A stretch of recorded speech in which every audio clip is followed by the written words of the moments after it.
you wrote a national bestseller called Calling in the One, 7 Weeks to Attract the Love of Your Life. And that was released back in 2004. What did you do to attract your first love of your life? My husband, I call him. Right, By right. the way, I just rewrote that book because I've worked with so many people now.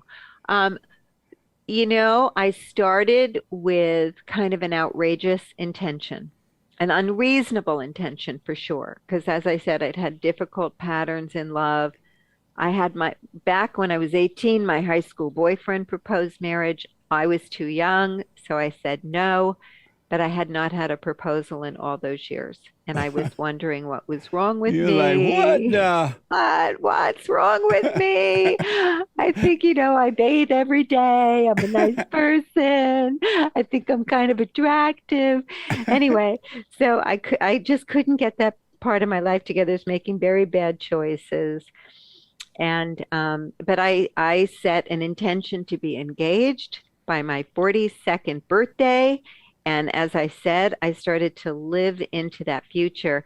So the first thing I did is set an unreasonable intention. The second thing is instead of running out to find love, I went within to try and really see clearly how I was the one that was building barriers against it and pushing people away unknowingly. As much as I wanted a relationship, I was not really available for one. And I did house cleaning. I did literal house cleaning. I actually created in my home, space in my closet for someone to put their things. I like really I got rid What? of old love letters. I cleaned out the clutter. So you Uh, wrote de- love letters as though you were writing to a man? no, I said I did do that actually too, but I said I gave away old love Oh, I letters. got Like you. I just Okay. cleaned out my space, right? Yeah. And created my environment to be a welcoming place for someone to come in. One of my favorite stories about this is Della Reese when she was still with us, back in her Uh, 60s. Yeah.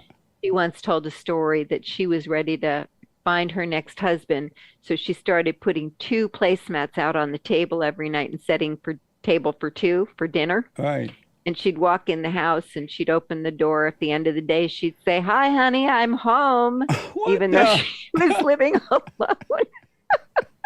And so, and before she knew it, she had that husband. So, so I think there is something about, really training your mindset, getting your environment ready. But mostly, Jesse, I was doing a lot of internal work. Yeah. And I had That's to go back, important. yeah, I had to go back to the part of me that, I was so shattered when my father let go of parental rights Yeah. and didn't say goodbye or anything. I was so devastated by losing connection with him when I was a kid that I just kind of closed my heart. And what I saw was I internalized that as somehow I wasn't valuable because he owed child support. So I internalized in my little 10-year-old brain, my father sold me for $5,000 Yeah. because that's what he owed.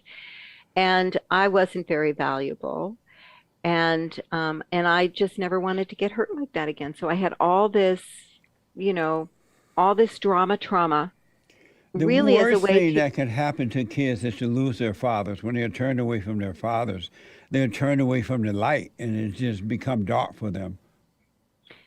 I felt not valuable. I felt unprotected. I Yeah. felt uncared for and unloved. It is a terrible thing. Now, my father, I really know that he loves me. Yes. We All have a fathers beautiful love their children. relationship. Eh, He did back then. I've talked to him a lot about it. He said, "Well, your mother and I were warring so much. I thought it would be easier for you if I Yeah. just let go of parental rights and let your stepfather adopt you." But my stepfather ended up being an alcoholic and What a mess. just not someone who was going to be able to do that well. Yeah. So you cleaned out your closet, you wrote letters, you got rid of old letters, and you still ended up with the wrong man. Well, I wouldn't call Mark the wrong man. The I first mean, the husband, right? yeah, my husband, yeah, Right. he's a wonderful man, So why'd actually. you guys divorce him if he's wonderful? Well, because we just, as I was sharing before, I made a lot of mistakes in the marriage, and we never really bonded it down we never bonded our relationship in the way that we would have needed to. All right. So we chose to get divorced. The saving grace was that we did it with so much compassion and kindness. And that ended up becoming conscious uncoupling. But it's interesting, Jesse, because we have this idea inside of happily ever after that if a relationship ends before one or both people die, that it is a failure of love. But my life is devoted to to really alleviating suffering and to helping us all to become more loving people, really inside of a devotion, a Christian devotion Yeah. to God. Yeah. And that marriage, not only did that marriage give me my daughter, that marriage helped me to write 2 books that have gone out and blessed hundreds of thousands of people. So I don't think of the marriage as a failure. So did you initiate the divorce? I did. Was that hard to do? It was very hard to do. I noticed that. I read a report that today women are initiating more divorces than men are. What's Yeah, and wrong with the women? women initiate about 68% of divorces. But I'll tell you, What? you're kind of on the warpath with women holding equal power to men. I got it. You know why? Because Why? it's not in the nature of a woman to lead. Women were created to follow, not to lead. So when you put them in a leadership position, whether it's in the home, at work, or in the cotton field, or wherever, they end up making it worse because it's not in their nature to lead. They're created to follow. Well, Am I right? I don't agree with that. But that's And what God said.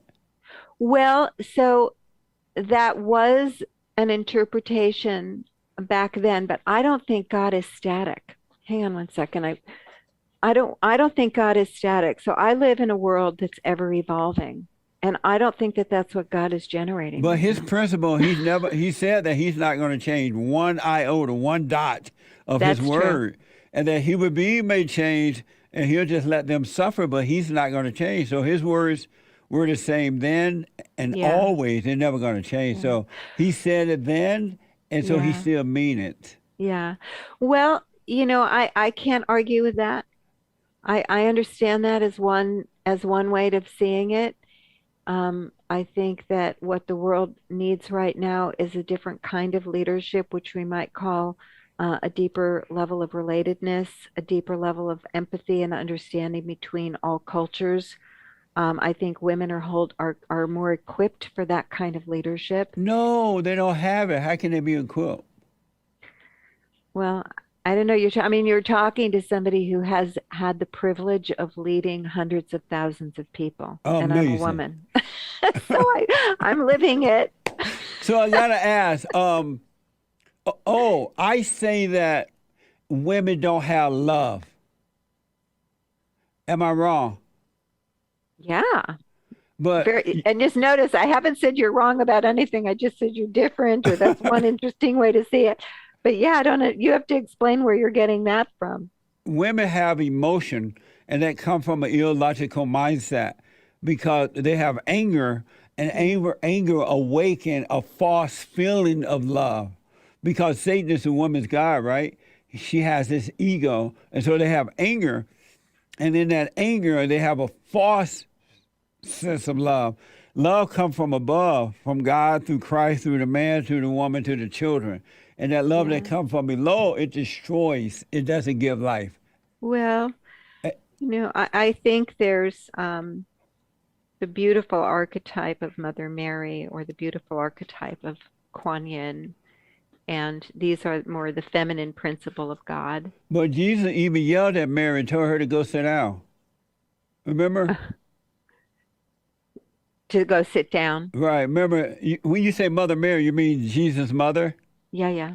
Remember, he was busy in the temple, and she was all nosy, trying to get in his business. And he was Yeah. like, I'm in the temple. Go away. Because she was all in the way. Remember that?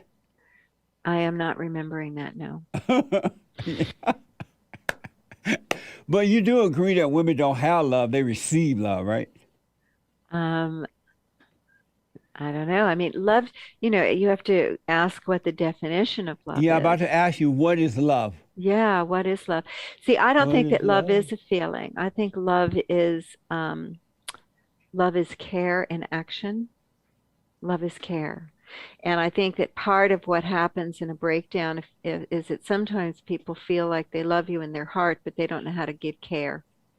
Well, And love is the light that comes from God. Only God has love. And when we mhm, return to the Father, we have God's love. It's not a feeling, it's a light unto your feet. It's life. It's lighting up the soul to give you peace and all the good things. yeah. So I think that love is also the ability to give levels of care, to give care, to expand your identity to be inclusive of others. And so in that way, it requires us to actively grow ourselves in the direction of empathy and compassion. But see, that's the difference between the way women think and the way men think, right? In perfect love, there is no compassion, there is no empathy. Love is dispassionate. But in the fake love, it's empathy and it's compassion. It's all that crap that destroys rather than gives life. Well, let's talk about what empathy is, right? So empathy, how do you define empathy? Um, when you have real love, you don't have any anger toward anybody because you understand what's driving them and that they cannot help themselves. So you don't take it personal, and that prevents you from judging them. How would you define empathy? Empathy is a fake emotion, and it's based on feeling and how the person react to the feeling. If you show compassion and they show it back, then you feel good about it. But if you Uh-huh. show compassion and they don't show it back, now you're feeling anger and resentment because they seem to be Hmm. selfish. Wow. I don't know. I think we're defining things somewhat differently. So empathy to me is the ability to be present with someone and to get so in their world, in what their experience is, that it creates a feeling of togetherness, that See, we're that's the together. problem. When you go into somebody else's world, they're living in hell. You're going to catch hell too. Well, I'm not necessarily talking about going down into the The to person. you know to the bottom of the pool with people. Sometimes you have to really hold the light for people. You're holding a space in God. I mean, I sit with people who are in great suffering with conscious uncoupling because there's very few traumas in life like the trauma of being left by someone you have loved and given yourself to and maybe had children with. I mean, it's quite traumatic for people. So to sit there, they feel like, they're nothing. They've been rejected, they're unwanted, they're unloved. And to be with that person and know what, you're present to what they're feeling, but you know the truth about them is that they're surrounded by love, that they are made from love, that this is something that they will recover from. And you're going to help them to go through the steps of recovery so that they can come out the other side even more capable of love than they were Amazing. before.